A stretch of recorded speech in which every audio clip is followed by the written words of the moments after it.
O tap. Farafina yɛlɛ foli ni wale ɲuman dɔn bɛ aw bɛɛ ye a balimakɛ ka i ka yɛrɛ mankan dɔ a kɛra tile 2 ye foli bɛ aw bɛɛ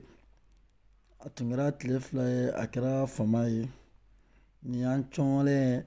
san laban in na ka foli lase an jɛɲɔgɔn bɛɛ ma an baarakɛɲɔgɔn bɛɛ ma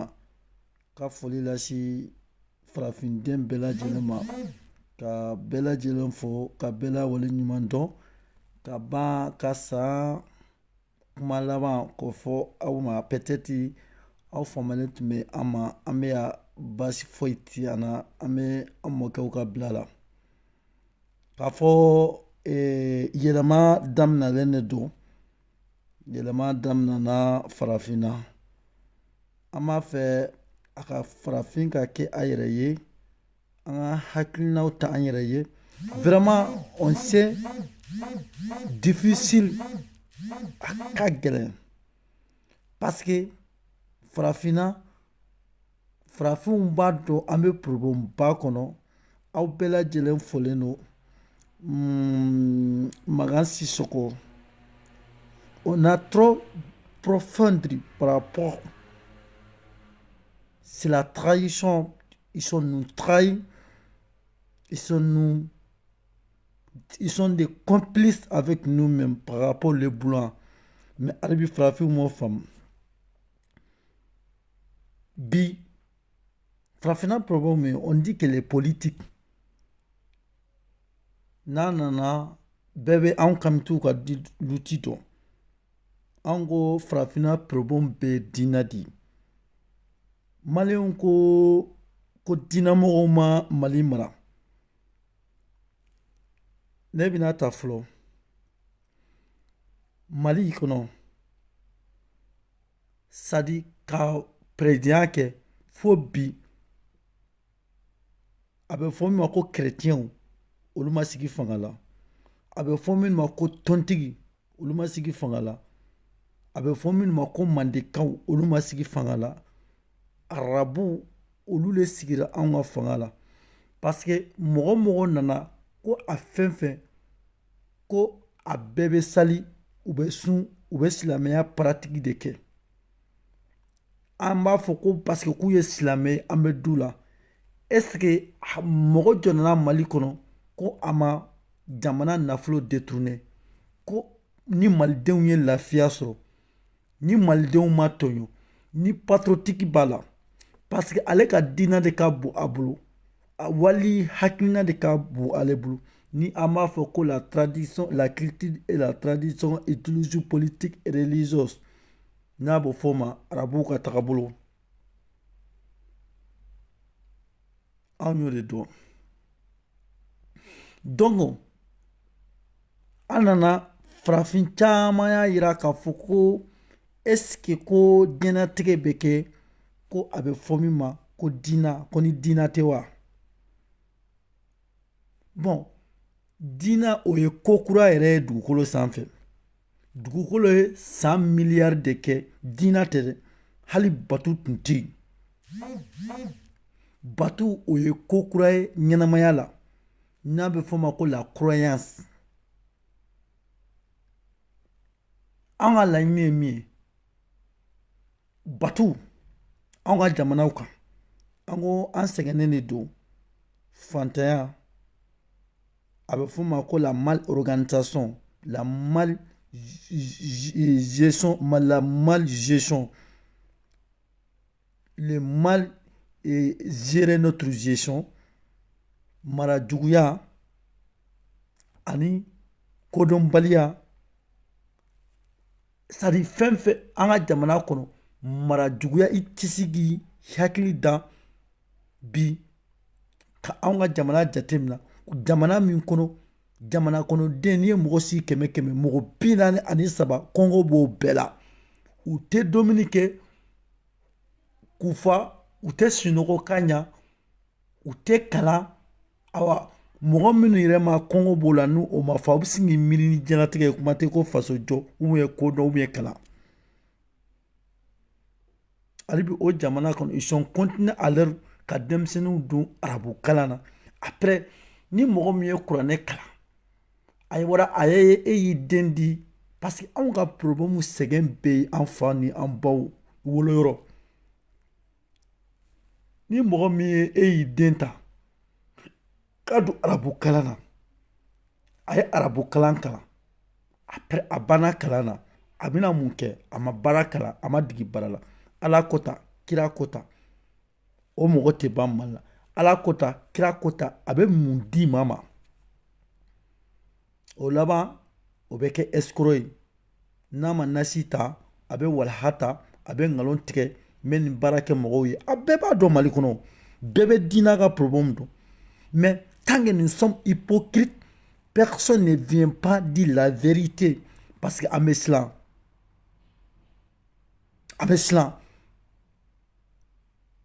n'u nana n'u ko waye diinɛ ka ɲi problème t'a la diinɛ ye mara ɲuman ye problème t'a la comme u yɛrɛ b'a fɔ u ka livre kɔnɔ ko warisati lambiya alulamaw donc c'est à dire anw de ye alaw ye mamadu tɛ duguma n'an ko min a ye tugu an kɔ parce que hadisa y'o fɔ u bɛ b'a fɔ inal salati tanha anil fasai wal munkar d'accord u ko ten ko diinɛ ko bɛ mɔgɔ jigo ɲa diinɛ bɛ mɔgɔ bilasira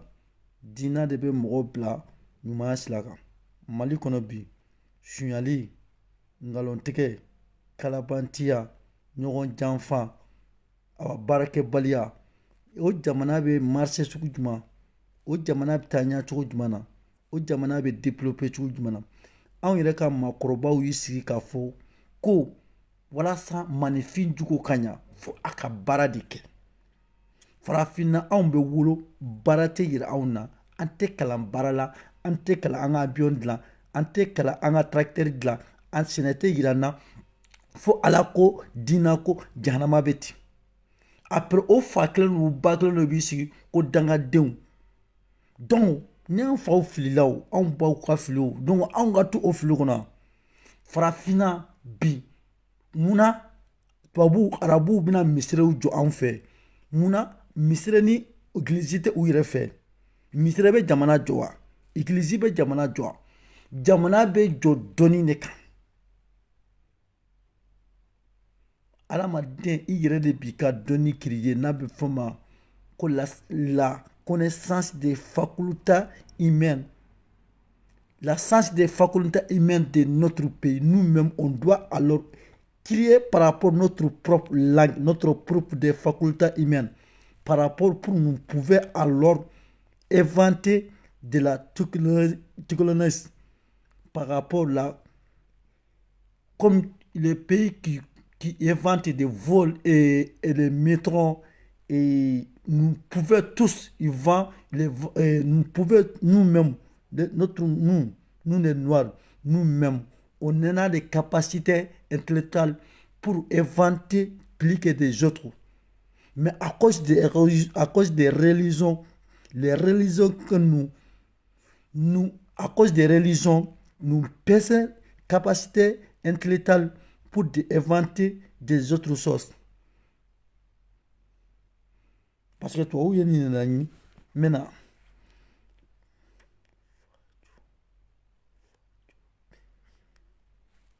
Et Paul, il dit de Hodek, il faut le nom. Otep, il faut le nom. Dina kosom, Dina est en bali au Bella Jelena. On m'a fait parce que bi, faut frapper ne kanga jatimna. Donc, fo anw ne kan ka jati min na fɛn fɛn bɛ k'a fɔ an ɲɛna nkalon de don an bɛ ka ɲɔgɔn nɛgɛ de an ka ɲɔgɔn bila diɲɛ tɛ jɔ ni dɔnni tɛ diɲɛ sigilen bɛ dɔnni de kan n'i ye tɔw bɛ k'an mara u bɛ k'an mara mun na dɔnni dɔrɔn de don o tuma o ye adamadenw ye cogo o ye maninfin ye cogo min o fana anw ye u y'u ka jɛmanw ye cogo min anw fana y'an ka finmanw di si on ne peut pas la même couleur mais on a peut-être la même capacité intellectuelle. An bɛɛ ye maninfinw de ye hakili bɛ an bɛɛ na mais C'est que le problème, c'est quoi? Toi, où nana, ou ka laɲini tun kɛra mun ye? U nana ko dina ou bien colonisation kana anw mina anw ko olu kalan k'olu kɛ ala ye a bɛ fɔ le ma ko religion an k'olu mina k'olu kalan a bɛ fɔ ma ko politique k'u ka kan don an na ka anw tunu an yɛrɛ la ka anw ba an yɛrɛ la k'anw kalan k'an bila an yɛrɛ la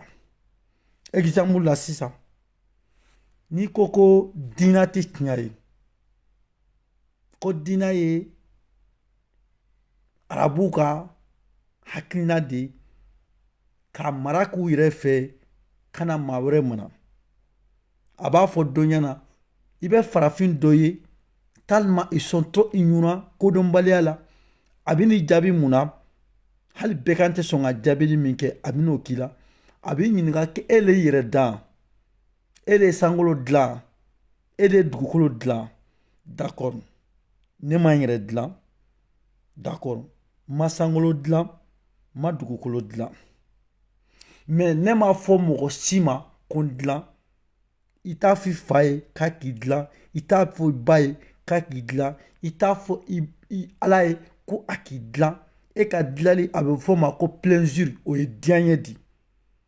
mɔgɔ o mɔgɔ diyaɲɛ bɛ ko la o tigi man ka kɛ kojugu ye c'est que an kana dɔnni yɛrɛ kɔnɔ an ka kuma dɔnni yɛrɛ kan n'i y'a sɔrɔ k'a fɔ ko ala ye anw dilan i bɛ fɛn fɛn dilan c'est que a ka di ye quel que soit nous revient Dieu même ou bien nous revient notre mère ou notre père an ko bɛɛ lajɛlen ta a nana ala ka côté fanfɛla fɛ o a nana an baw ka côté fanfɛla fɛ o c'est-à-dire la lafa était un plaisir magnifique a kɛra ala ye o ni ala ye anw dilan c'est que an ka d'a ye mais ale tɛna fɛn ta fɛn min bɛ sin anw sɛgɛn diɲɛ kɔnɔ c'est que n'i ye fɛn fɛn sɔrɔ diɲɛ kɔnɔ o bɛ diɲɛ de kɔnɔ i y'o de sɔrɔ diɲɛ kɔnɔ donc c'est que o kɔrɔ y'a yira e yɛrɛ dara diɲɛ kɔnɔ i bɛna cogo min bɛna fɛn fɛn sɔrɔ diɲɛ kɔnɔ i y'a sɔrɔ o bɛ diɲɛ kɔnɔ fɛn fɛn t'i sɔrɔ i y'a sɔrɔ o bɛ diɲɛ de kɔnɔ o bɛ dépend e yɛrɛ ka hakilina de o kosɔn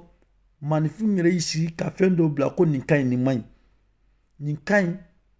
i b'o kɛ nin man ɲi i kan'o kɛ o nafa se tɛ se maa ma o ye adamadenya yɛrɛ ye o ni alako yɛrɛ tɛ kelen ye donc ne bolo ni e nana jahanama ko ni arijana ko ni k'i bali ko dɔ la ko n'i y'o kɛ ko dɔ bɛ ni jeni ko n'i y'o kɛ ko ala bɛ ni jeni k'i fɛn o ye kodɔnbaliya kuma de o farafinw dɔrɔn de bɛ hali n'a bɛ fɔ ma ko chrétiennisme tous les religions qu'aujourd'hui a cité nin kuma fɔ ni arabuw tɛ ni ala ye e da diɲɛ kɔnɔ ala ye e dan plaisir de kama ka d'a ye de mais mɔgɔ dɔ tɛna fɔ ko ala ye k'a fɔ dɔrɔn ko wayi k'e kan ka nin kɛ ko parce que ko ala ye e da k'e min yɛrɛ bila diɲɛ kɔnɔ o ye bɛɛ ka ɲa kuma de celui qui y passe même aujourd'hui les moutons qui ne peut pas réfléchir comme nous-mêmes on ne réfléchit hali bɛɛ kan tɛ k'i miiri comme anw bɛ k'i miiri cogo min na c'est-à-dire c'est une honte pour nous-mêmes e bɛ se k'a fɔ sugu jumɛn diɲɛ kɔnɔ ko wayi ko ala ye e da k'e k'ale ala bato mɔgɔ min nana kuma f'i ɲɛna ani tɛ jamana kelen na mamadu a b'a ko mamadu min cira mamadu wolola k'a sɔrɔ diɲɛ bɛ yen mamadu wolola k'a sɔrɔ diɲɛ bɛ yen a bɛ k'a fɔ ko kuranɛ min ko sankolo ni dugukolo dilancogo kuranɛ nana o sɔrɔ yen sankolo bɛ yen dugukolo bɛ yen qu'est-ce que l'homme noir il réfléchit quoi adamaden yɛrɛ hakili bɛ sɔn nin ma cogo jumɛn k'i miiri nin na anw bɛ dugukolo sanfɛ an bɛɛ bɛ plaisir de la i nana dugukolo sanfɛ kana dugu sanfɛ o ye dɛɲɛ ko de donc bon fɛn fɛn bɛ adamaden balo a dɛɲɛ ko la dugukolo sanfɛ o tɛ tiɲɛ ye diina dɔn yɛrɛ bɛ adamaden dɛɲɛ ko de bali dugukolo sanfɛ parce que voilà ça avait fait la développement magnifiant kataganya faut magnifier ku dernier ko de soro ne be soro ni ya so ne dernier ko be dukolo safe ne be soro ka baraka kama mi ma tu ne be dernier ko soro donc au fin be ni abo o bali o teknyai par rapport donc ola ibaye ka foko farafin yɛrɛ on était trop trompé par rapport à la idéologie politique et religion. Mais ameiro miko bi. Ala madin ameiro miko bi. An moke ou ka trompé, an fa ou ka trompé, an bois ou ka trompé. Bi sansi be auna sansi mimbatu manifi manga ke comme beka e ka mogo do kana jako fanga do sigi ela parce que hakili min b'o la o hakili ɲɔgɔnna bi e la ke alibi ke masingi miri ko o hakili ɲɔgɔnna ɲaɲini ka n'o dɔn ka bɔ o kɔnɔ c'est à dire o ye problème belebeleba dɔ ye donc obligation o le kosɔn bi anw fana wulilen no k'an jɔ an bɛ fɛn fɛn ɲɛ sɔrɔ nin na min b'a to anw fana bɛ taa ɲɛ an bɛn'o ɲɛfɔ an ye fɛn fɛn dɔn min ye ngalon ye min b'a to walasa anw kana se ka développer mentalement physiquement et moralement anw fana t'o ye k'o to yen an b'o bɛɛ lajɛlen ɲɛɲini dɔ kɛra jatigi fasa la san 1000 ala kota kira kota bɛɛ bila misiri kɔnɔ wari mina bɛɛ la bɛɛ tromper ni o fana donna bi ko kana kuma fɔ diɲɛ sigilen bɛ changement le kan olu kosɔn tubabu b'o fɔ ko la monde est intemporel diɲɛ sigilen bɛ changement de kan diinɛ tun tɛ yen diinɛ nana di mɔgɔw ma hakilina dɔ le kama walasa mɔgɔw bɛ lafiya mais n'o kɛra problème de ye an da la donc ko o fana tɛ fɔ o bɛ fɔ bin piyan an ko diinɛ tɛ tiɲɛ ye n'an ye divi lase o an y'a yira maliyɛn bɛɛ la diinɛ tɛ ala ko kuma ye n'an ko diinɛ tɛ tiɲɛ ala ko tɛ logiquement an yɛrɛ ka jateminɛ la an bɛna jate dɔ min na bamanankan d'accord den got ni an nana jate dɔ min na sisan jateminɛ numéro kɔmɛ an b'a ye aw ko ala ye mamadu ci ala kumana ni mamadu ye o ye arabukan ye aw ko ala tɛ mɔgɔ ye mɔgɔ de bɛ kuma sinon fɛn wɛrɛ tɛ kuma ni ye cire e ma ne bɛ n ka cikan fɔ kan dɔ de la ni ala ye mamadu ci ala bɛ kan min bɛ a bɛ mamadu ci o de la o normalement ala kan ka ciden bɔ parce que ni ale de y'an dan ka kan di an ma ale man ka mɔgɔ kelen bila parce que tant que a ye mɔgɔninkun kɛ différence a kan ka kiraw fana kɛ différence a tun kan ka kira bɛɛ lajɛlen bɔ o mɔgɔ dɔ la o kan dɔ la walasa ale dɔnni ka nɔgɔya o mɔgɔw fɛ mais ni ala m'o kɛ an bɛ ka kuma de fɔ c'est à dire hakili ka se kɔnɔ walasa mɔgɔw ka ko in faamu joona jeu min de don mais mɔgɔ dɔ kana fɔ ko ala y'ale ci mais o kan ka kan ni e ka kan tɛ kelen ye kan ni e mara o la ko e kana sɔn ka kan wɛrɛ fɔ n'o kan tɛ k'o kan de ala ka kuma ye mais o tigi k'a fɔ ye tuguni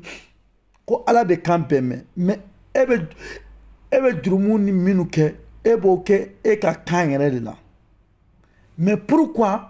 ala bɛ e juger o ka kan na mais ala bɛ e bila jagoya e k'o tigi ka kan kalan bon n'i y'o tigi ka kan ta k'a lajɛ o tigi ka kan o bɛ kuma o tigi ka jamana de kan o bɛ kuma o tigi ka kan de la o tigi fana ka yɔrɔ la a ko ala bɛ yen ne parce que ala ka so bɛ yen e bɛ ko ko kɛ e b'i ɲɛsin o tigi ka jamana la k'i sali e bɛ ala ka so jɔlen bɔ o tigi de ka jamana kan e bɛ o tigi de ka kan fɔ o tigi b'a fɔ ko ale ka fini don cogo k'e k'o bɛɛ lajɛlen kɛ o tigi b'a fɔ ko e k'ale mɔkɛ ou bien ale tɔgɔ fɔ hali n'i bɛ ko k'o kɛ donc ni ala min y'o kɛ e ka tugu o ala nɔfɛ o ala mi e bonya e bini sali o ala ye cogo jumɛn? C'était la logique humaine. Et ça gundo il faut le nous. Magasi so ça c'est un vrai. Bien sûr. C'est-à-dire anga nyaele anga ko jatimina. Anga nyaele droni anga nyaele ame ko tiado. Anga nyaele dron. Donc quand nous là et parce que atu fona ko alati. Donc quel que soit ale mimbe ka ala présenter kani bekede ale yere di ala parce que ale le koko ala côté ale le ya befo ale le ya be donc ale le ala ka représenter donc ale yere di ala mais parce que tout Qur'an yere de parce que ni yango koko dinanti tinyai Qur'an ti ala kuma kan on tna fo e mandeli wuru kono antna fo tubabu ka liwuru kono antna fo chinois ka liwuru kono antna fo mogosi ka liwuru kono donc anw b'a fo kuranɛ liwuru yɛrɛ kono kuranɛ liwuru yɛrɛ min fo anw bɛ taga ta kuranɛ yɛrɛ liwuru ye a bɛ fɔ ma ko la contradictoire a yɛrɛ fɔnkɔɲɔgɔnya min yɛrɛ bɛ ala ka kumakanw ni ɲɔgɔn tɛ kuranɛ kɔnɔ anw b'o de ta k'o kɛ k'a fɔ ko diinɛ yɛrɛ ti tiɲɛ ye an tɛ taga yɔrɔ si awa a dina mɔgɔ yɛrɛ fana ti min bɛ se ka na soso ko an ye kuma min fɔ k'a fɔ ko nkalon de don u ka kuma fɔ cogo ninnu ta ye dina lagosi di mais est-ce que aw ye min fɔ tiɲɛ tɛ wa u tɛ se k'o kuma fɔ u tɛ se a dalu t'u bolo mais Umaru Kanɛ o tɛ i fɔlen don mais u ka kuma ye mun ye ninnu ta ye mɔgɔ lagosi di u ka kuma preuve ye nin di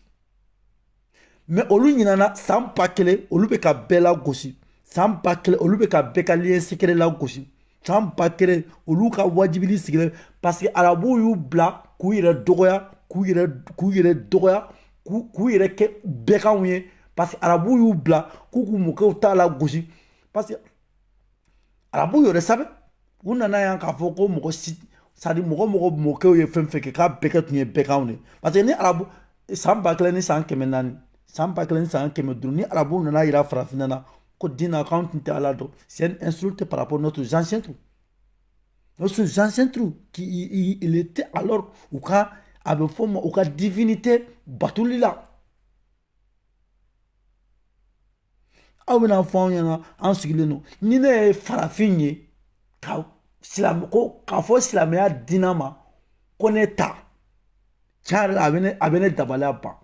tiɲɛ yɛrɛ la a bɛ ne tigɛ farafinya la tiɲɛ yɛrɛ la a bɛna ne bila ka farafinya bila kodɔnbaliya minɛn kɔnɔ ne m'a fɔ dɛ mɔgɔ min nana fɛ ɲɛna ko ala ko ta quel que soit a kɛni a ka kɛ bɛɛ ta ye mais a kɛni hakilina ma bɔ e yɔrɔ silamɛya ka ci bɛɛ ma sa an k'o kɛ silamɛya ka ci bɛɛ ma d'accord mais an kɛni b'a dɔn silamɛya kɛni tɛ an bɛnbakɛw ka baara ye a nana di u ma de mais an ka kuma ye yɔrɔ de o ni a nana di aw ma an k'an ka ɲini a nana di anw ma an k'an ka ɲɛɲini sisan a nana di anw bɛnbakɛ ma mun na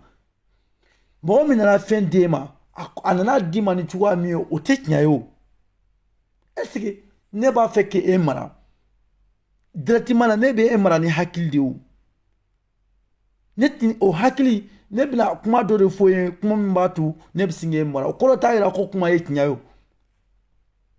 o kuma tiɲɛ a n'o nkalon e yɛrɛ de kan k'o ɲɛɲini sisan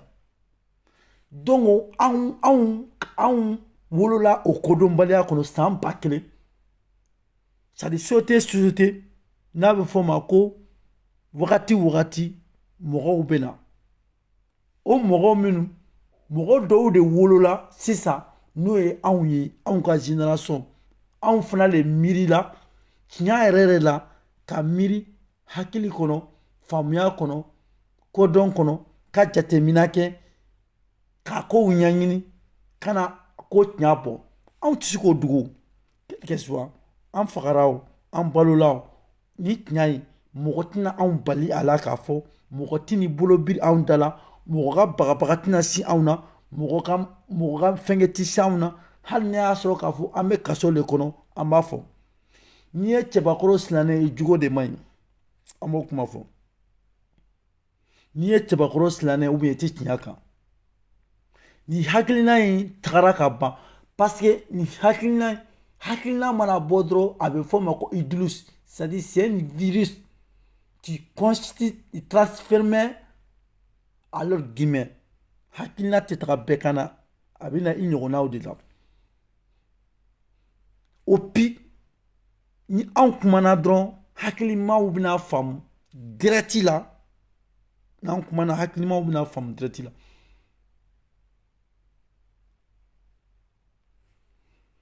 u bɛ ka min fɔ u ko tuguni an y'a kuma fɔ aw y'a mɛn an ka karamɔgɔw da Mali kɔnɔ ko silamɛya diina jiginna arabuw ma olu ko kuranɛ ko tawureta ko jiginna Musa ma ko linjila ko jiginna Isa ma ko kuranɛ ko jiginna Muhamadu ma mais ko Muhamadu cira bɛɛ ma aw yɛrɛ ye kuma ban kabini nin yɔrɔ la nin tɛ nkalon kuma ya mɔgɔ fɔlɔ ala ye mɔgɔ fɔlɔ minnu ci olu ci cogo min na pour que ala bɛna Muhamadu kelen t'a yɛlɛma donc kabini o yɔrɔ la aw t'a dɔn ko n'a bɛ kɛ a bɛ nkalon bɛ développer ka tagali kabini o yɔrɔ la aw t'a dɔn ko Muhamadu ma ci diɲɛ bɛɛ ma o preuve tuguni an bɛn'o ɲina a t'a fɔ karamɔgɔ bɛɛ ɲɛna o preuve fana an bɛn'o ɲina an bɛ taa kuranɛ sura 42 la verset 7 an b'a fɔ donc ni mɔgɔ minnu b'a vérifier ou bien ni karamɔgɔ min y'a sɔsɔ parce que an bɛ réseau de kan réseau vidéo lamɔbaga bɛ caya parce que vidéo tɛ effacer hali ni bɛɛ ma bɛn a lamɛnni na bi mɔgɔw b'a lamɛn a bɛ fɔ ko anw ye kuranɛ ci arabukan de la en lamɛn anw ye kuranɛ ci nous ne t'avons révélé un Coran en arabe voilà o kuma fɔlɔ fɔ jɔn kumana yan parce que kuranɛ jiginni na a bɛ fɔ anw bamanankan na bɛɛ b'o dɔn n'a fɔra ko anw o tɛ mɔgɔ kelen ye o tɛ ala fana ye ala tɛ mɔgɔ ye bon ni silamɛw de ko ten tɛ kalankɛlaw parce que an ye saba musulman sama kumalen nin yɔrɔ la caman parce que hali an ye toilenzi fɛnkɛ dɔ kumanen ko Amdida ale ni chrétienw bɛ ɲɔgɔn sɔrɔ nin kuma in na ko munna k'a bɛ kuranɛ kɔnɔ ko aw ko kuranɛ ma yɛlɛma ko pourquoi k'a bɛ kuranɛ kɔnɔ ko anw parce que a ko ouais mais kuranɛ sɛbɛnbagaw sawan caman ma nin yɔrɔ faamu parce que mais bi mɔgɔw nana a yɔrɔ yɛrɛ ye parce que kuma caman bɛ fɔ yɛrɛ la dɔw ko ala ka bonyali de don bon ko ala bɛ kuma k'a b'a fɔ ko anw ala mais d'accord n'a ala bɛ bonyali kɛ k'a b'a fɔ ko a bɛ kuma ko anw ala parce que tellement kuranɛ tɛ se ka défendi tellement fɛn nkalon kodɔnbaliya yɛrɛ don hali nkalon yɛrɛ tɛ mɔgɔ tɛ k'i miiri n'a ye mais o bɛ o nkalon bɛɛ kɔnɔ o bɛ kuranɛ in défendi sila Musa nkalon kɔnɔ o bɛ kuranɛ oya sinon ni aw ko ala ye kelen pe ni ala ko nous ne t'avons révélé un Coran arabe nous ne t'avons révélé un Coran en arabe point et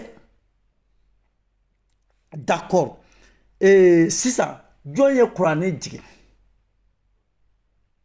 ala ma fɔ yan o kɔrɔ mɔgɔw de ye kuranɛ dilan minnu y'a dilan olu ye makankaw ye u ye kuranɛ dilan makana kɛrɛfɛyɔrɔ la u ye makana kɛrɛfɛyɔrɔ sara u nana fɔ tuguni ko diɲɛ bɛɛ an ka kuma tɛ ni ko anw ma ko kuranɛ dira diɲɛ bɛɛ ma ko diɲɛ bɛɛ ma anw tɛ sɔsɔ mais jɔn y'a di diɲɛ bɛɛ ma anw ni mɔgɔw bɛ ɲɔgɔn fɛnkɛ o de la min y'a di diɲɛ bɛɛ ma fo de ka ɲini k'a dɔn parce que an ka preuve b'an bolo an ko kuranɛ tɛ ala kumakan ye an y'o fɔ on était notre Bref, par rapport à la courant même. Ni mɔgɔ min ko anw ta ye ngalon ye, anw bɛ kuranɛ la gosili la, anw bɛ diinɛ la gosili la, i bɛ na a ka di ye an ye yɔrɔ o yɔrɔ an invité an bɛ ɲɔgɔn sɔrɔ an bɛ taa n'an ka preuve ye an tɛ kuma an b'an ka preuve bɔ a ka kuranɛ yɛrɛ de kɔnɔ n'a bɛ fɔ o ma ko la livre saint aw dalen bɛ kuranɛ min na Mamadu tiya Ala tiya kuranɛ min bɛ yen ni a b'o ko k'o de ye a ka diinɛ in ye anw bɛ diinɛ in nkalontigɛyɔrɔ labɔ o yɛrɛ de kɔnɔ sans doute. Ni kuranɛ yɛrɛ sɔrɔla k'a fɔ ko ne kuranɛ arabukan ne awa ne kuranɛ jiginna Makan n'a kɛrɛfɛ dugu de ma mais ni anw tɛ Makan kɛrɛfɛ dugu ye et puis sans doute a tɛ anw ka kan na o ye preuve bɛɛ ye munna anw bɛ togo kɛ farafin tɔgɔ tɛ kuranɛ kɔnɔ an mɔkɛ tɔgɔ t'a kɔnɔ a ma bɔ an ka jamana kan mais o fɛn min tɛ aw ta ye ni o bɛ ka tiɲɛli fana kɛ a ka jamana kan parce que a kan k'o ko ɲɛɲini hali ni mɔgɔ taara wali fɛn ta ni a ɲana i ka jamana kɔnɔ a ye nafa lase i bɛna ko bɛɛ kɛ ka détourner ka k'i ta ye problème foyi t'o la mais ne bolo n'i taara wali fɛn ta wali jamana kɔnɔ ni a bɛ ka tiɲɛli kɛ n'i y'o dɔn i kan k'o lasage i kan k'o bɔ k'o lasage a tigi ma jɛnatigɛ ye o de ye kodɔn ye o de ye faamuya ye o de ye miiri ɲuman o ye hakilina ɲuman ye par rapport à nous on était besoin de ça anw mago b'o de la an ka hakilina ye o de ye anw b'a fɛ k'o de kɛ parce que tellement on était borné farafin yɛrɛ t'a fɛ ka tiɲɛ dɔn tuguni t'a fɛ ka tiɲɛ dɔn farafin b'a fɛ ka tu jɔnya le kɔnɔ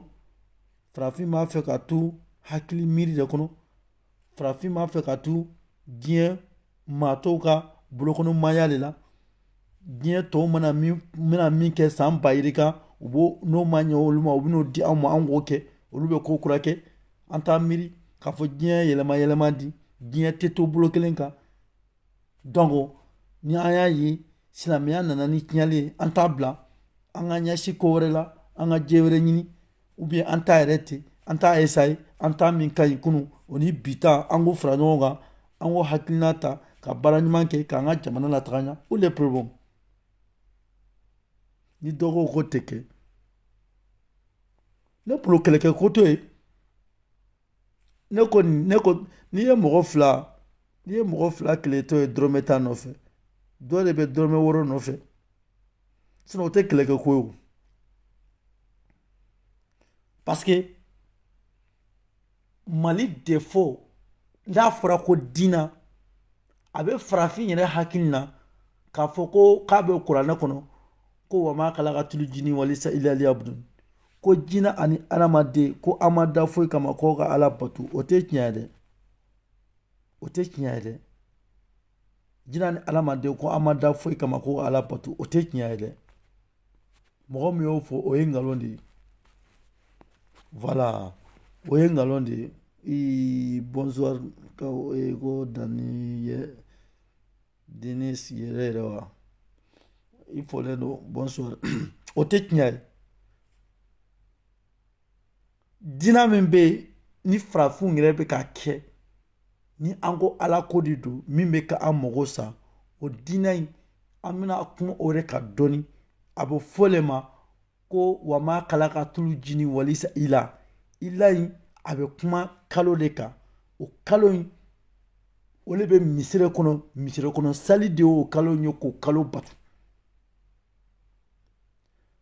arabuw fɛ alikaba n'u b'a fɔ ko la maison de Dieu boliw de b'a kɔnɔ est-ce que alikaba bɛ farafinw fɛ fɔlɔ kelen est-ce que farafinw bɛ diina secret dɔn fu la est-ce que anw bɛ diina nacogo dɔn saba est-ce que anw ye alikaba yɛrɛ kalan k'a lajɛ naani diina mun bɛ fɔ anw ɲɛna ko Ala ko ka Ala bato ko parce que ko Ala y'e da bato kama est-ce que min nana o fɔ ɲɛna ale de e da ou bien ale de Ala ye wa point interrogatoire an ka kuma kɔrɔ nin ye o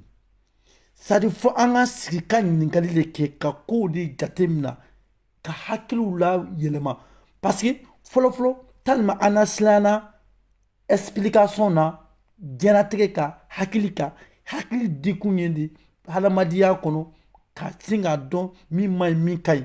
i kan ka an b'a fɔ cogo min k'i ta ani bila k'o dɔn donc mɔgɔw tali ani mɔgɔw bilali donc diinɛ nana adamaden bɛɛ ta ka bɛɛ kɛ hakilina kelen ka bɛɛ mara komi bɛɛ ka ni jɔn k'an bagabaga jahanama tɛ arijana tɛ a donna tan bɔra tan donc sisan la sens de par rapport la génération de nous-mêmes on ne sait pas par rapport à cette lutte explication bɛɛ b'a faamu hakiliw bɛ kunu maya ka sɛkɛ a minɛn na farafin ka kɛ farafin an b'o de la donc diinɛ tɛ fɛn wɛrɛ ye a bɛ fɔ min ma ko bolibatu alikaba kɔnɔ boli wɔɔrɔ de bɛ yen min n'an bɛɛ expliquer kelen kelen mamadu tun ka mɔgɔw tun bɛ sali uza manata alata o mamadu kelen y'i sali o la o kelen salilen bɛ kuranɛ kɔnɔ a m'a fɔ ko kana batu a m'a fɔ ko ka batu mais a sɛbɛnlen bɛ kuranɛ kɔnɔ a m'a yira fana k'a fɔ ko an b'a batu ko an tun t'a batu sura 18 pardon sura 53 verset 18 19 20 uza manata alata pourquoi alata manata alata pourquoi ala tɔgɔ bɛ boli kan ɲininkali point interrogatoire uza manata alata pourquoi boli tɔgɔ ala tɔgɔ b'a kan munna arabuw ma sin ka ala tɔgɔ wele fo toujours ala tɔgɔ ye boli tɔgɔ min b'u fɛ ka plusieurs de 1000 années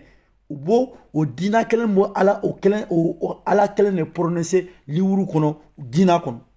par rapport pourquoi an ka karamɔgɔw o ni anw a ma se an ka ɲininkali kɛ a nin na on ne peut pas droit à l'heure ka tagama sira kan i t'a dɔn i bɛ taa yɔrɔ min ni maa ta maninfin i t'a dɔn i bɛ taa yɔrɔ min k'an ka ɲininkali kɛ est ce que ɲininkali ye kojuguya ka ko ɲɛɲini k'a dɔn est ce que o kojuguya n'i y'a ɲɛɲini k'a dɔn fana i ye min don a la est ce que o fana ɲɛfɔli ye kojuguya parce que anw ye ɲɛɲini kɛ ka nin dɔn de k'o explication di o bɛ ka kɛ kojugu ye anw bolo donc silamɛya tɛ ala ko ye arabuw ka boli batu ni arabuw ka hakilina o explication de don mɔgɔw de bɛ na silan parce que mɔgɔw bɛ na dɔn a bɛ dɔn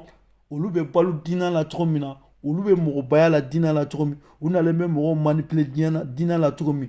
donc o de bɛ na dɔn bɛɛ de bɛ wuli ka baara kɛ parce que diinɛ ko in tɛ tiɲɛ ye ala ko tɛ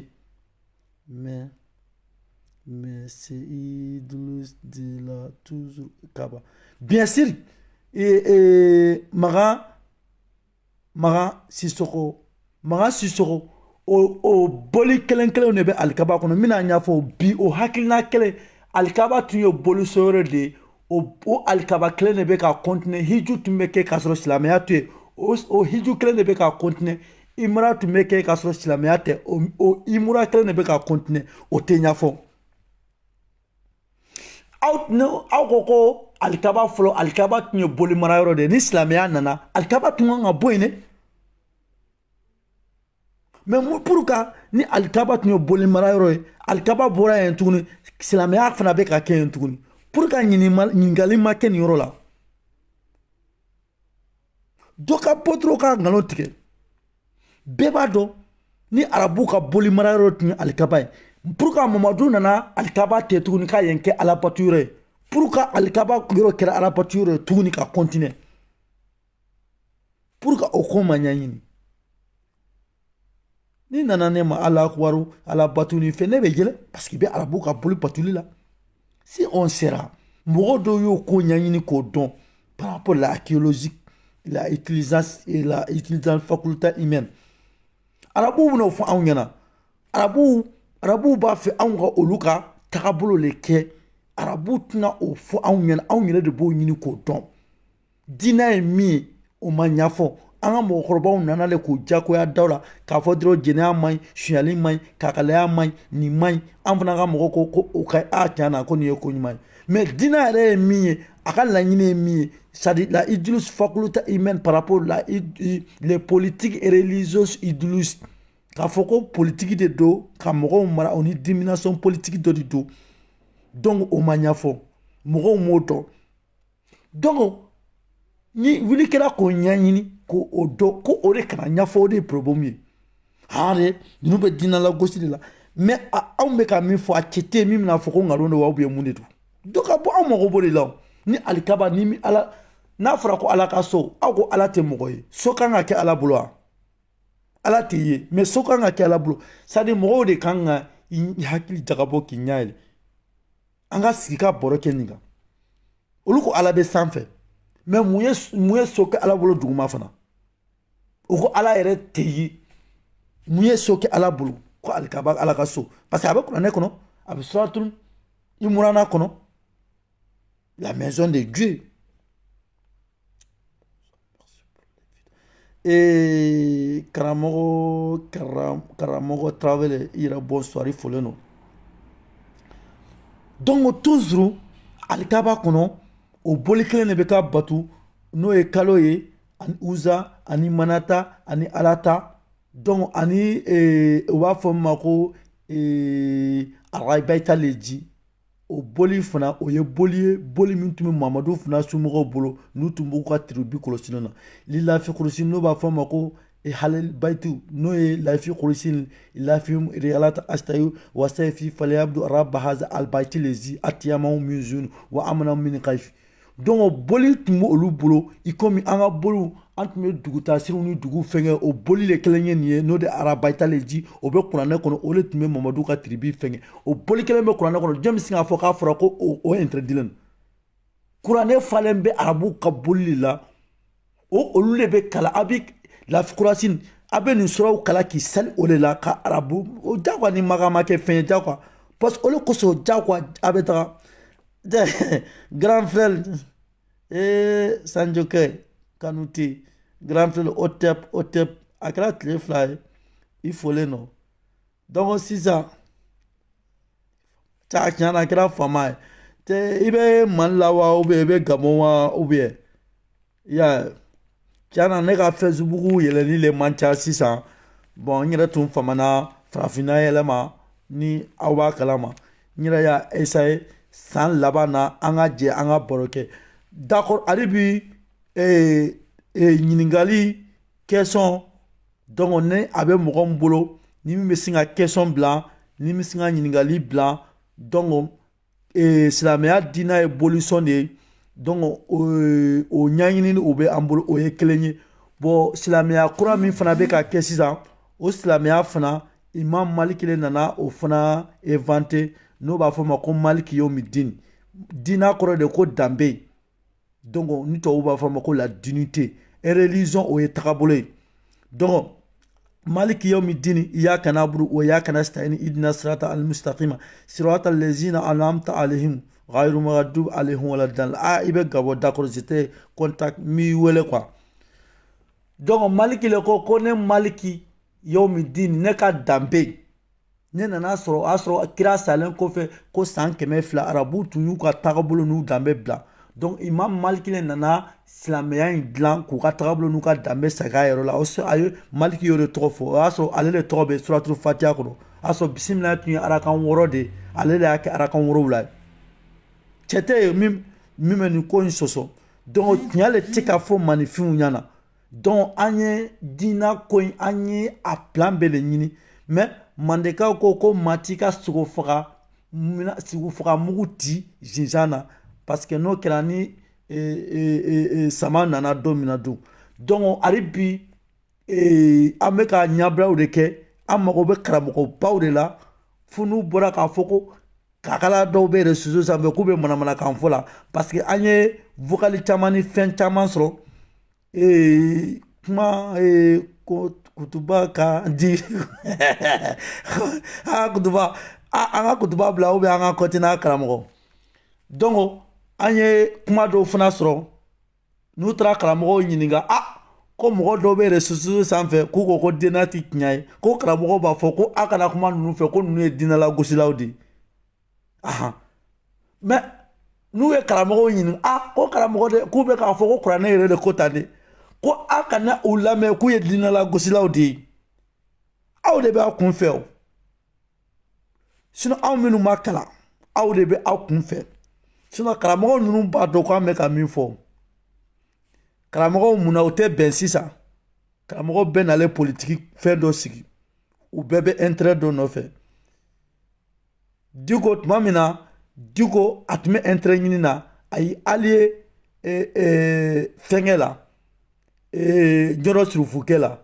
donc bi Diko ni Ɲɔrɔ Surufukɛ bɛ cogo jumɛn bi an k'o jate minɛ dɔrɔn Mande kɛnɛ i fɔlen don Diko ni Ɲɔrɔ Surufukɛ bɛ cogo jumɛn bi Assise nationale la Diko taara Maliko de don wa aw ka jate minɛ sa religion ye politique de awa a ka jugu ni politique bɛɛ ninnu diinɛ ye ka mɔgɔ dɔw de utiliser Mamadu ye muso min furu silamɛ tun tɛ n ko commerçant muso de don munna a ye silamɛya créer parce que u ye tɔn politique tɔn dɔ de créer c'est la religion est un parti politique in bɛ concerné ala ko de ye donc mɔgɔw y'o bɛɛ de dɔn ka na parce que mɔgɔw y'o de dɔn mɔgɔw tɔɲɔnna o marali la u nana politique wɛrɛ sɔrɔ ko bɛɛ bɛ kuma min na o b'a fɔ olu ma ko politique libérale minnu ye bɛɛ ka kuma hakilina dɔ la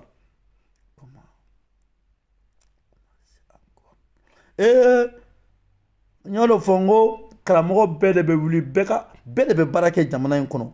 ka mɔgɔw de manipuler ala kota kira kota san 1000 o de banna sigi kɛlen nkalon min ka Mali kɔnɔ dɛ a bɛ ɲɛfɔ a diyara maa ye a bɛ ɲɛfɔ a ma diya maa ye a bɛ ɲɛfɔ bɛɛ ye kalan de kɛ maa kelen personne ne vient pas manipuler la connaissance maa si tɛ ko tiɲɛ ye ne ta di mais a bɛ ɲɛfɔ dɛ ni tiɲɛ ɲɛfɔra dɔrɔn hakili b'a dɔn nkalon ni tiɲɛ mɔgɔw tɛ fila ma tuguni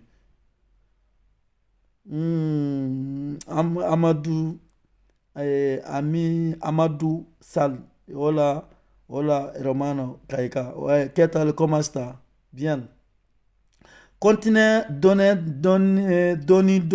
des gens on va connaître de la vérité ouais bien sûr mɔgɔw yɛrɛ y'a faamu ale bi hakiliw silannen don o ni société mɔgɔw y'a faamu dɛ mais e bɛ du kɔnɔ ni moyen t'i ye i tɛ se k'a fɔ sinon mɔgɔw y'a faamu mais tellement u ye mɔgɔw empêcher ni hali e kɛlen ye du kɔnɔ ni aw mɔgɔ dama de y'a faamu ni moyen tɛ u b'aw empêcher sinon mɔgɔw ye ko in faamu dɛ mɔgɔ baden de ye ko in faamu mɔgɔw y'a dɔn k'a fɔ ko wayi ko in tɛ tiɲɛ ye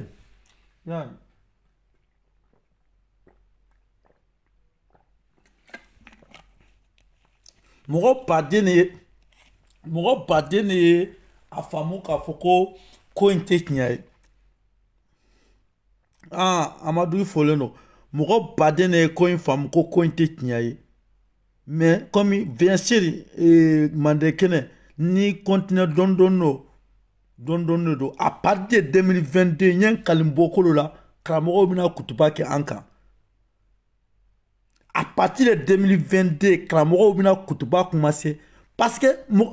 hali ni karamɔgɔw y'u sigi sisan u b'a jamana ko dɛ parce que u y'a dɔn mɔgɔ tɛ wajibili lamɛn manamanakan fɔ u bɛ k'i den k'i yɛrɛ bɛɛ bɛ ka du politique la u b'i sigi ka jamana ko de fɔ a ye karamɔgɔw ye ala ko kuma la tuguni kabini o yɔrɔ la k'an ka segin ko dɔ bɛ yen dɛ an taara voilà si tu ne n'as pas de moyens dans la frontière ouais bien sûr non ni moyen t'i ye sauté kɔnɔna na donc a ma nɔgɔ dɔrɔn de sinon an bɛ mɔgɔ caman dɔn mɔgɔw y'a faamu voilà yawa u bɛ empêcher cogo min na an bɛɛ b'o kalama bien sûr donc kutuba bɛna kɛ anw kan parce que ninnu mɛnna mɔgɔw kan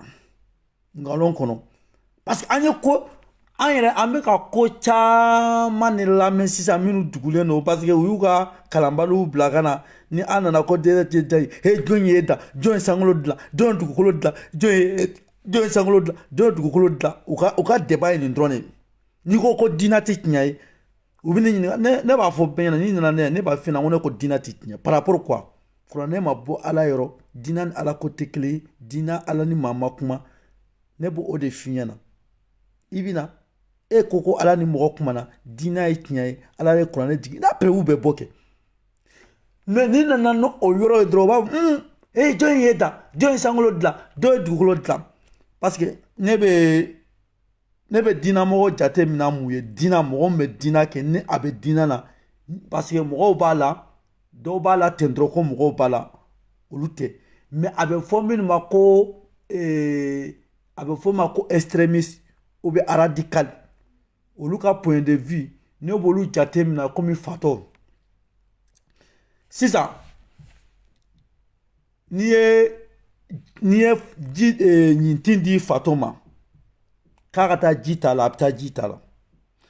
fatɔ bɛ tilen o ka ji ta ɲintin na mais a t'a dɔn ko ɲintin ko wu b'a la ko ji tinga t'a la ne jamais o puis ji kelen in b'a ɲigin fana a bɛ taa tilen ka ji t'a la n'i ye diinɛ kɛ ka mɔgɔ faga la ka da la fo ka a k'i bali ka diɲɛlatigɛ la ne bɛ diinɛ kɛla ninnu jate minɛ n'o de ye mɔgɔ minnu bɛ diinɛ kɛ ne bɛ diinɛ kɛlaw jate minɛ o cogo di parce que ni diinɛ donna adamaden na a b'i hakili minɛ bila parce que pour que fa ye mun ye fatɔ ye mɔgɔ min hakili minɛlen don a t'i réfléchir ka dɔn nin ma ɲi nin ka ɲi bɔn bɛɛ b'o dɔn mɔgɔ min bɛ diinɛ la ni mɔgɔ min bɛ diinɛ la silamɛya kɔnɔ n'i bɛ silamɛya la i t'i réfléchir nin ma ɲi nin ka ɲi parce que e bolo dɔrɔn diinɛ ye min fɔ o de tiɲɛ ye a bɛ fɔ ne ma ko fa bɛɛ lajɛlen b'o dɔn récupérateur Dambélé bonsoir Kaika yɛrɛ bonsoir i folen don i ni wula o tɛ donc bɛɛ b'a dɔn diinɛ bɛ ten de donc anw ye jɔn ye anw ye fatɔ furakɛlaw de ye ni mɔgɔ min nana mɔgɔ minnu ko diinɛ tɛ tiɲɛ ye farafinw ka bɔ fatɔ la i b'o tigilamɔgɔw jate minɛ ko fa furakɛlaw de ouais Dambélé ça va ko ka ɲi mɔgɔ minnu ko silamɛya tɛ tiɲɛ ye donc olu ye fatɔ furakɛlaw de donc ce n'était pas facile a ma nɔgɔn voilà komi an tun ko an bɛ foli lase sadi an bɛ foli kɛ san min bɛ na 2022 an b'a ɲini an bɔnnaw fɛ an b'a ɲini an bɔnnaw ka alaw fɛ an bɔnnaw ye hakɛ min to an fɛ an nana ko o foli lase aw bɛɛ lajɛlen ma an bɛna san kura min na masa mali ani anw bɔnnaw anw ka bɔnnaw ka hakilina ani ka kintilenna an b'a ɲini o fɛ an bɔnna fɛn fɛn n'u tun hakilina tun ye farafinna ka taga ɲɛ n'u defɛla an bɛ dɛmɛ ɲini u fɛ k'a fɔ ko u k'i da u ka sunɔgɔ ko u sagira diɲɛ kɔnɔ n'a bɛ fɔ a ma ko réincarnationnel anw de y'o ye anw de bɛ yen an bɔnna minnu ko olu tɛ sɔn wali jɔnya ma i komi Sumaworo Kante Mande i b'a yɔrɔ n'i ye Sumaworo Kante ani Sunjata ka histoire ta k'a lajɛ i b'a dɔn ko kabini o yɔrɔ la ko farafin banna a yɛrɛ la problème yɛrɛ ye mun ye farafin bɛ mun kɛ farafin ɲɛrɔ wagati dɔ la anw ko farafin kalannen tɛ peut-être a bɛ mɔgɔw kɔnɔ ko tɛ tiɲɛ ye farafin si tɛ diɲɛ kɔnɔ ko farafin min ye kalan kɛ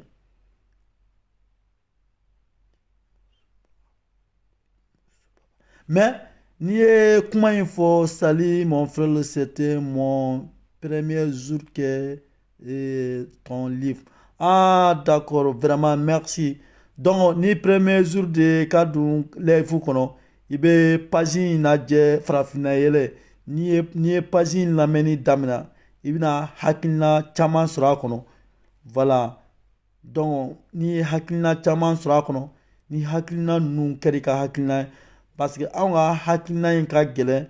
parce que mɔgɔ caman k'a lamɛn, parce que farafin bɛɛ lajɛlen ka hakilina ye jɔnya ye, n'o ye wali diina ye, n'o ye wali kalan ye, n'o ye wali tagabolo ye. Bon, anw don ko o si tɛ tiɲɛ ye, o si tɛ tiɲɛ ye par rapport o si tɛ anw ka tiɲɛ ye. Voilà, parce que nin si tɛ anw bɛnbakɛw ka hakilina ye. Voilà. Donc,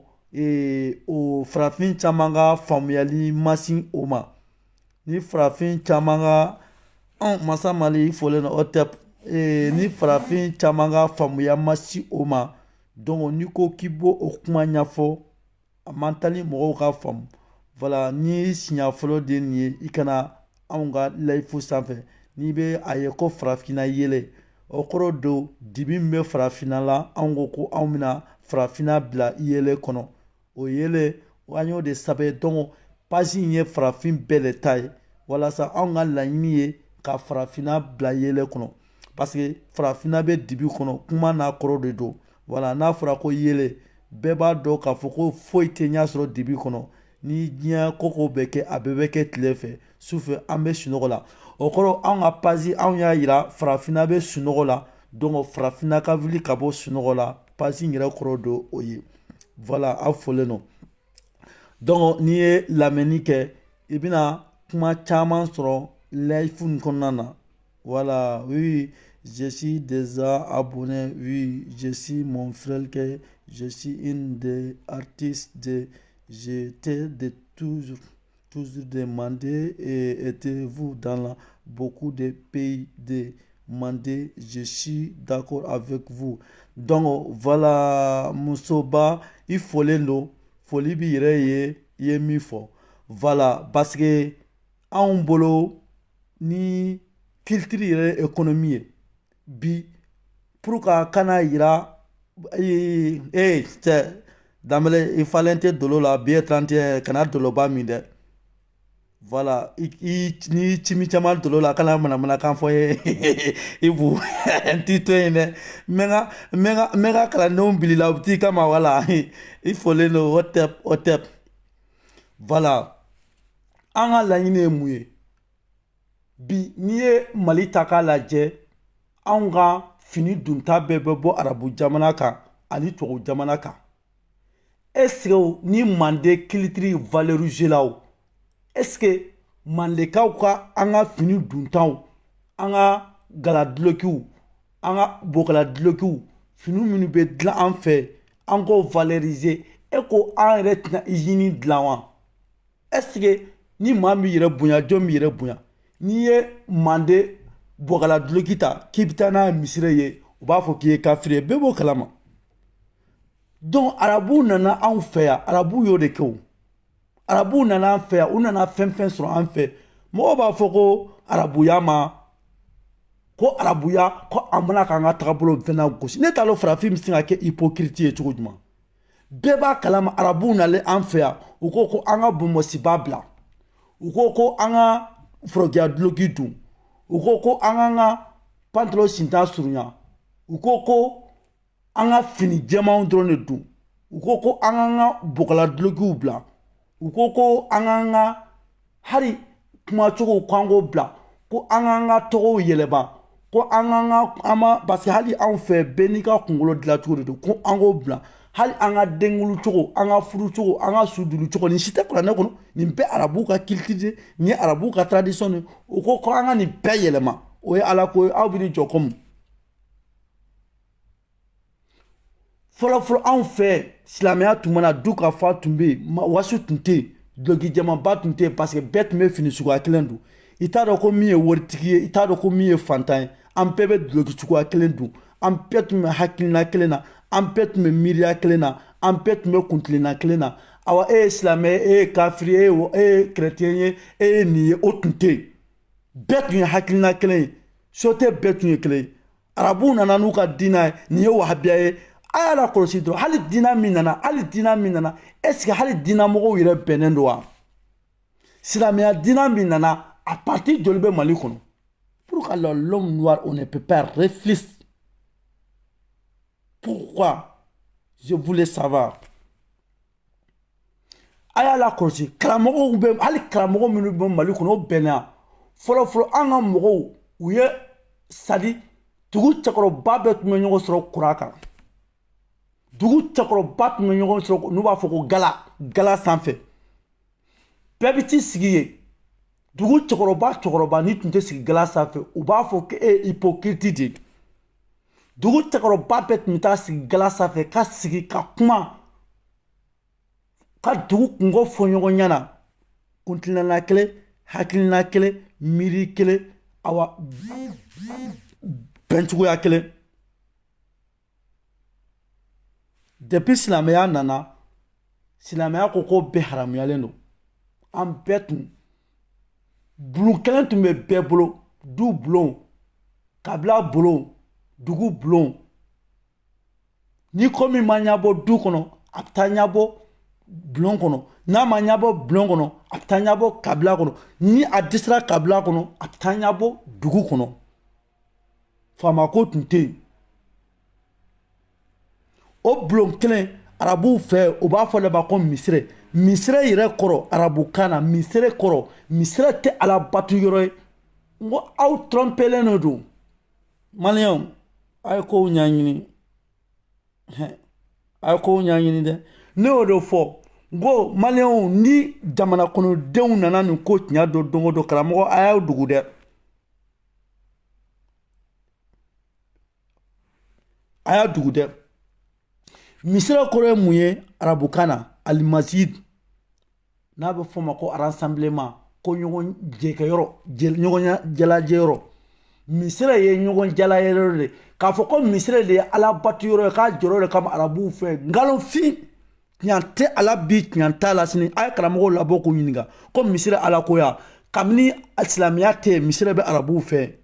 ani igilizi bɛɛ kelen rassemblement de don jamana maracogo fɔyɔrɔ ani dugu marayɔrɔ ni fɛnw o de fɔyɔrɔ ye misire kɔnɔna ye misire tɛ ala batuyɔrɔ ye ka n ka yɛrɛ mande ka den ala la dɔ ka bɔ k'a fɔ ko tiɲɛ de don ko dɔ ka bɔ k'a fɔ ko tiɲɛ de don ko o bɛ ka ɲɛɲini di anw de ko ten mais parce que min anw na fili quand les arabes ils venaient chez nous ils sont dit on est Dieu qui était envoyé par rapport à nous-mêmes dans le Coran. Dieu était arabe. Mais a fɔlɔ dɔrɔn ko ala de ye livre dɔ lajigin ko ka n'aw fa ka kuma dɔrɔn ko Mamadu farafin ma sin k'o de faamu. Livre de ye farafin tromper parce que an ye livre de kɛ ala ye. O de ye anw tromper. Parce que anw ka Mandekaw ko ten ko kuma ni cɛɲi ko ani tiɲɛ bɔlen tɛ o de kosɔn kuma ni cɛɲi de ka di farafin ye hali maninfin ye k'a sɔrɔ o tɛ tiɲɛ ye mais piya fɔlen maa si ni piya fɔlaw tɛ bɛn an kɔni b'an ta fɔ piya an bɛ tɛmɛ ni an yɛrɛ a dara ye o a ma di ye o an ka poutre ta la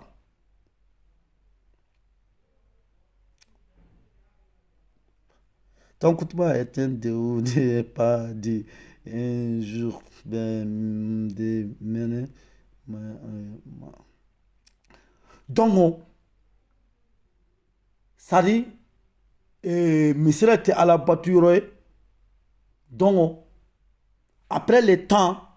an bɛna bɛɛ ɲɛfɔ parce que on a trop beaucoup d'informations par rapport à la religion islamique aujourd'hui an ye information caman de sɔrɔ hali maliyɛnw aw dalila ka mɛn ko imam maliki de bisimila ye sɛbɛn ko imam maliki tɔgɔ bɛ bisimila n'aw b'a fɔ ko maliki yomidini après bisimila o sɛbɛnna kuranɛ kɔnɔ ka diinɛ kɛ san 200 mamadu salen kɔfɛ karamɔgɔw m'o fɔ aw ɲɛna mais est ce que maliyɛnw aw b'a kalama ko silamɛya fana ko kalo de bɛ bato karamɔgɔw m'o fɔ ɲɛna o kuranɛ kolo ko di o ko wa ma kala ka tulu jini wali ila liyabudun ila mais an ye karamɔgɔ caman ɲininka ko ila mais ala tɔw bɛ fɔ yɔrɔ min a n'o ala tɛ kelen ye dɛ ko ala yɛrɛ de don mais an ye sɛgɛsɛgɛli kala a bɛ fɔ kuma ma ko la ça veut dire le langue piège ni a kuma t'a lajɛ politologue n'i ye kumakan in ta lon politique kɔnɔna na i b'a a taxe kuranin ki kalo ko kalo alo kalo ala a bɛ kuma a yɔrɔ de kan d'accord mɔgɔw ye an sɔsɔ a la kɔnɔ ko ala batulu an ko sisan a ye taga karamɔgɔw ɲininka mali kɔnɔ ko kalo ni dolo bɛ misirɛ sanfɛ cogo jumɛn parce que an b'o le sɛgɛsɛgɛli la a ye wuli a ye taga karamɔgɔw ɲininka ko kalo ani dolo ko a bɛ misirɛw sanfɛ donc an ma mɔgɔ sɔrɔ sisan diinɛ nacogo min na a saba bɛ fɔ judaïsiya ani chrétiya ni dolo tun bɛ bi ani yɛlɛ bɛ bɔ jufuw ko yɛlɛ de ye ala ye olu ye dolo bato mɔgɔ minnu bɛ jufuw ka tradition dɔn n'a bɛ f'o ma ko judaïsme i bɛna ye hali o jufu kelenw olu ka drapeau parce que diinɛ le tun bɛ jamana mara fo mɔgɔw k'o faamu i bɛna ye o doso olu judaïsme Israël de ye jufu ye bɛɛ ka taga Israël ka drapeau ta dolo tɛ Israël ka drapeau la wa ou bien dolo bɛ Israël ka drapeau la k'a dɔn ko diinɛ ye politique de ye ko fɔlɔ ko jamana mara le tun don ko ala ko de don parce que ko ninnu ka ɲɛfɔ quoi parce que ko ninnu ɲɛfɔbaliya de bɛ ka mɔgɔw lafili ko ninnu ɲɛfɔlen tɛ ɲɛfɔbaliya o de bɛ ka mɔgɔw lafili yawa ɲɛfɔbaliya le de amaga tan ɲɛfɔbaliya donc ɲɛfɔbaliya u bɛ ka mɔgɔw lafili dolo dɛsɛ bɛ fɛnkɛw kan croix rouge o kɔrɔ mun ye croix n'o ye chrétien ye o fana bɛ chrétienw ka misiri sanfɛ bɛɛ b'a dɔn chrétienw b'o o min filɛ Jésus b'o la Isa n'a ba donc Isa n'a ba bɛ Isa bɛ faga don min na dɔw tun y'a dɛmɛ dɔw y'a faga donc o dɛmɛ o de ye croix ye o kɔrɔ ko dɛmɛ parce que mun ye parce que u ye Isa dilan o croix le la ka Isa faga donc o yiri chrétienw fana y'o le bato ko sini lahara ko o bɛ olu lasi ala ma o ni ala ko tɛ kelen ye o fana ye boli ye walasa k'a yira mɔgɔw la ko o bɛna anw ka boliw la gosi ko silamɛya chrétienya judaïsiya k'a bɛɛ ye boli de ye walasa k'o yira mɔgɔw la walasa k'o yira mɔgɔw la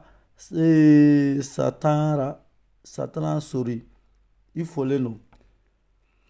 walasa k'o yira mɔgɔw la ko a bɛɛ ye bolisɔn de ye min na o kosɔn chrétienw fana b'o bato église kɔnɔ komi ala donc ni an taara i b'o kuruwa de église sanfɛ donc n'a nana arabuw fana t'a la arabuw ko kalo olu fana b'o kalo bato mais o t'a yira ko bato fɛn wɛrɛ t'u bolo mais kalo o batoli le y'o ka représentant ye sinon ni ninnu n'a fɔra ko religion monothéiste n'a b'a fɔ o ma ko religion révélée ko a bɛɛ tun ye kelen ye munna o ka bato fɛnw bɛɛ tɛ kelen mais o b'a fɔ ko a bɛɛ ala kelen kabini o yɛrɛ farafinw ma sobi farafinw ma i jate minɛ donc o k'a yira o la donc arabuw ta o le fana ye kalo ye donc o kalo o b'a fɔ le ma ko wa ma kalakatulu jini walisa ila liyabudun ko donc ko jinɛ ni adamaden ko aw ma da foyi kama ko aw ka ni ala bato ne kalo ala donc kalo tɛ ala ye bɛɛ bɛnn'o kan parce que u yɛrɛ b'a ko kalo ye ala ka dafɛn munna aw b'o ala ka dafɛn dɔw bato a bɛna fɔ ko anw fɛ manden ko anw ka contre ni sanni ko haramuyalen don la lien secret de manden k'a sɔrɔ o lien secret contre ni sanni o tun ye dosoko de ye u ka ɲumanya de y'u tɔgɔ da o contre ni sanni dosow de tun don tellement o ka ɲi fo mandekaw fana o sage dilan a bɛ fɔ fɛn fɛn ma diɲɛ kɔnɔ ko batufɛn n'o ye stage n'o ye loko ye a bɛɛ ye ɲumanya dɔ de kɛ arabuw fɛ cɛncɛn kan kalo dala kalo gɛ ye mɔgɔw sauver u ye kalo bato mɔgɔw ye fɛn fɛn bato kunun a fɛn ye nafa le la don a tigilamɔgɔw ye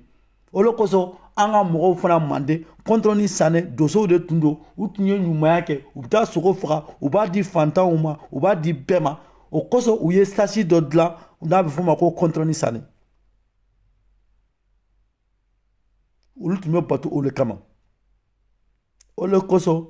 o manden kelen dosow de ye sigi n'a bɛ fɔ ko doso kalikan mais bi farafinw janfatiw ni ko ko bɛ kɛ ko silamɛw mali bɛ taga ɲacogo jumɛn hypocritia jamana bi mali kɔnɔ ni ko ko kan ka kɛ wele kan ka si dosow de ma parce que n'i y'a mɛn bi kuranɛ nana sɔrɔ anw ka manden sigilen na anw ka jamana sigilen na jɔn ye jamana sigi bɛɛ b'a dɔn ko dosow de o de bɛ manden sariya kɔnɔ n'u b'a fɔ a ma ko la première des droits de l'homme kurukanfuga doso kalikan cɛ an ka hypocritia dabila ni a fɔra bi ko kuma dɔ bɛ manden e président nafigiw b'i sigilen tu ka silamɛw wele silamɛya ye mun ye jɔnya est ce que o kan ka kɛ mali kɔnɔ yan cɛ an tɛ tiɲɛ dɔ fɔ ɲɔgɔn ɲɛna anw b'o kɛlɛ kɛ n'a fɔra don min na ko bɛ yen dosow fɔlɔ ka présenter à partir de anw de bɛna wuli k'o fana kɛlɛ kɛ manden anw bɛnbakɛw minnu tun bɛ yen ko doso kalikan jamana bɛ se ka kɛ hypocrite ye la première sortie kurukanfuga ils sont créés doso kalikan bɛɛ b'a dɔn pourquoi n'a fɔra bi ko kungo bɛ yen ko alimamiw o gɔn islamiki dugutigiw bamakɔ misirɛba bɔnbɔliɲare a tun bɛ mun sɔn a tun bɛ kɔmɔ de sɔn bɛɛ b'o kalama bamakɔ misirɛba jɔlen bɛ yɔrɔ min bɔnbɔliɲare ka kɔmɔw de tun bɛ sɔn yen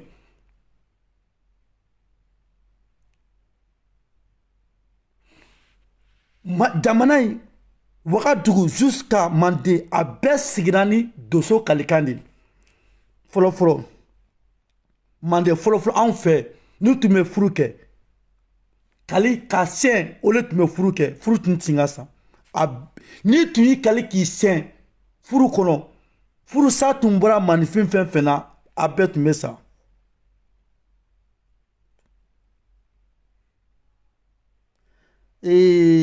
kɔnɛ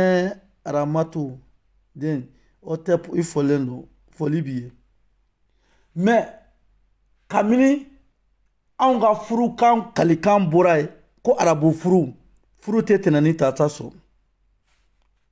janfa man ɲi dɛ sinon fɔlɔfɔlɔ manden i tun tɛ falate den ye bi i bɛ falatɔ den ye parce que furusa de a bɛ f'o ma ko falatɔ e bi furu sa ka bɔ i cɛ kun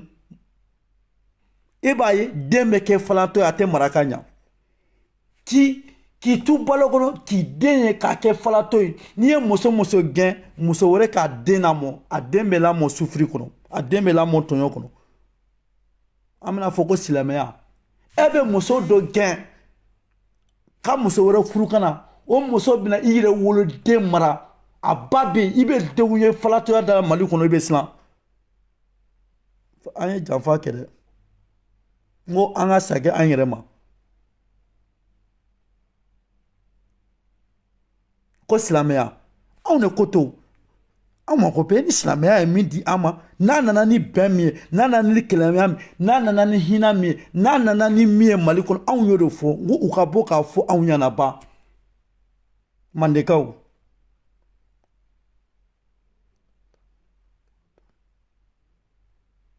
anw y'o de kuma fɔ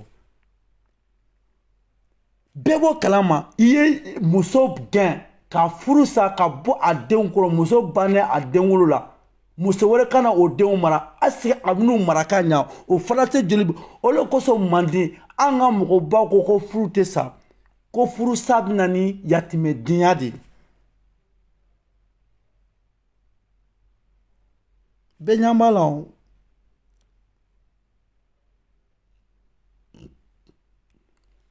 donc n bɛ bɛɛ lajɛlen fo nin ye 2022 kuma ye ne ka i k'a fɛ farafinna yelen sanfɛ 2021 22 fana bɛ yɛlɛ o ye baara kura wɛrɛ ye tuguni stratégie kura an y'o de fɔ farafin bɛ sa kɛ farafinya na jagoya minnu bɛ ka n ka dɔn n ka kuma t'o ye kabini bi awa anw bɛ sa ni hakilina kan arabu tɛna anw bala la tubabu tɛna anw bala la wari tɛna anw bala la fosi dignité an bɛ aw bɛɛ lajɛlen fɔ vraiment Manga Tam ani Masa Mali ani Kone Aramat an bɛ fɛn fɛn bɛ yan an bɛ aw bɛɛ lajɛlen foli bɛ aw bɛɛ OTEP ka to an bɛnbakɛw ni an bɛnbakɛw ka hakilina k'a ni san ka hɛrɛ di anw ma an bɛnbakɛw ka hakilina kɔnɔ an b'a fɔ aw ma bɛɛ lajɛlen OTEP aw bɛɛ fɔlen nɔ bi OTEP